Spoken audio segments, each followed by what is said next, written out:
this is Katie. Welcome to my channel. I am reading the Akashic Records and working with Reiki energy in the form of this painting. And it's an energetic painting, so you can also receive the Reiki as you watch it.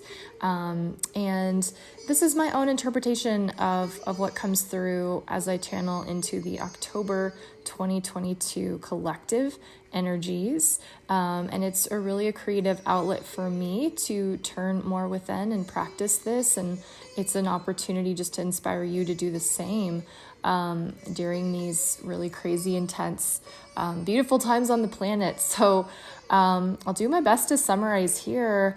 What came through initially felt like, I was seeing a ball and felt like it was also simultaneously a star. So there were two things going on at the same time, but the ball was kind of orange and energetic. Now that I think about it, it feels kind of like maybe sacral energy, and I think that's what we're working with a lot is actually the sexual energy.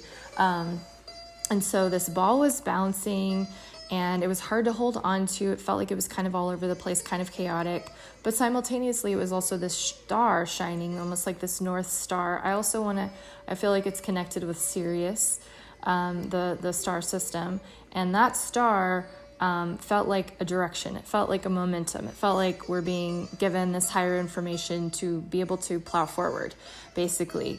But also it's like we can get caught in this bouncy ball, maybe, trying to control it. So let me see what I wrote down. I want to just, there's a lot of guidance and support on those things. It's very present. So just the guidance is to allow ourselves to be bounced around in the energy, and really getting in the swing of that and getting used to that. This is the game. And it felt like a ping pong kind of game. It's going to go back and forth and there's no winning or losing. It's just how you play the game. So just play, be in the game and play with it. Bring in more playful, childlike energy. There's a potential for some deep insecurity to be arising. The sense of maybe a distrust, self-doubt, not feeling good enough. And then I see these eyes. And it's like, look at yourself from the eyes of the most loving mother, the most loving, supportive person. From those eyes, like respond to yourself, cradle yourself, like this rocking. Cradle yourself in this love and this energy of support and compassion, and release the urge to fight, the energy to fight the feelings, to fight yourself, to beat yourself up, to judge yourself, to criticize. There is a potential for that at this time.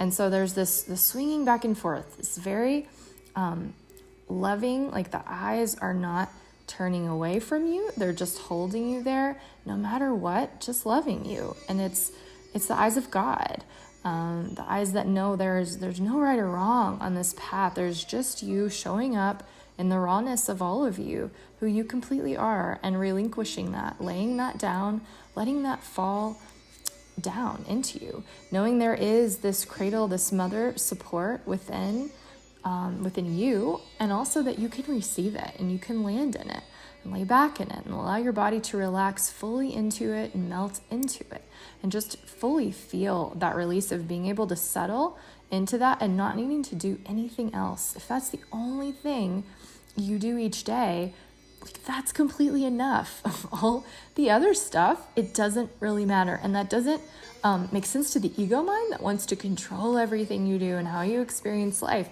But this message is like, that's all that's needed at this time, is to rest and let the body, it's very loving, divine, feminine mother hold you in it, rock you and work with it. Allow it to heal the inner child so that the inner child can really feel the warmth.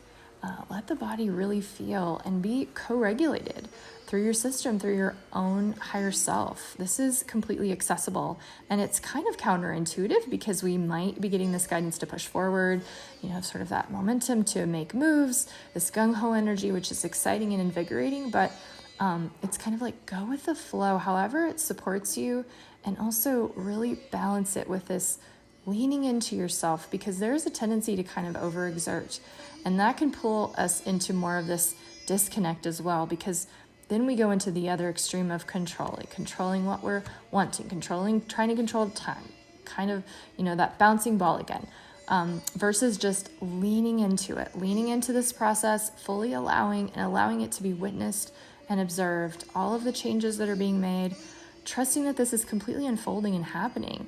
And then I was seeing this triangle, and it was like a mudra that you can make with your hands, the shape of a triangle. And that's where we can come back into alignment, bringing the hands back together in this way. There's this direction, path forward, inside of the, but that sort of more masculine direction, but there's also this space inside the triangle, which is like that receiver, that open emptiness space. So it's both.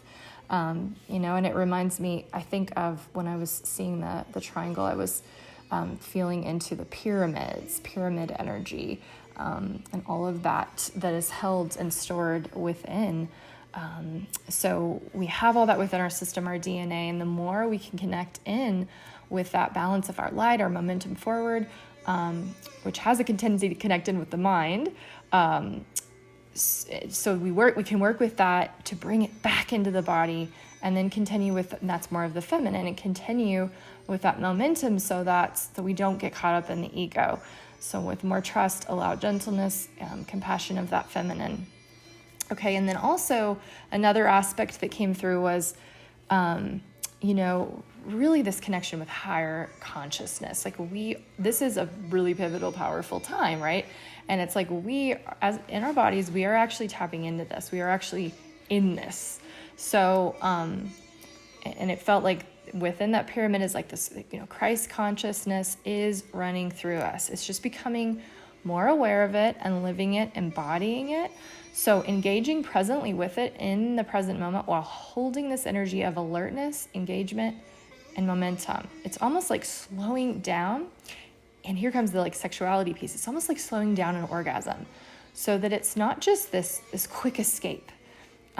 It's slowed. And that's where the feminine energy comes in with it, of really, it's this tantric process of bringing more presence, this rise above the Kundalini energy, and then slowing it down, being with it, presence, then rise up, and in using that, but not taking from that energy, allowing it to flow. And so it's this different form, it's this different exchange, and this delicate dance of that energy, and harnessing it, being the runner of it. It's not just random chaos, it's contained chaos, beautiful chaos. And that is what the body does. It contains the process of energy. That's what we're being encouraged to do with all that light and intensity of it coming through, is to be able to work with this potency so that it's not being wasted, so that it's not just being felt as a suffering. It is working with it in this very advanced way, sexual way of loving it, treating it like a lover, attuning to it, being with it. So that's what we're being called to do, is to treat ourselves as if we're making love to ourselves, basically, as what I'm getting, and just really being so honoring of this huge transformation that we're in.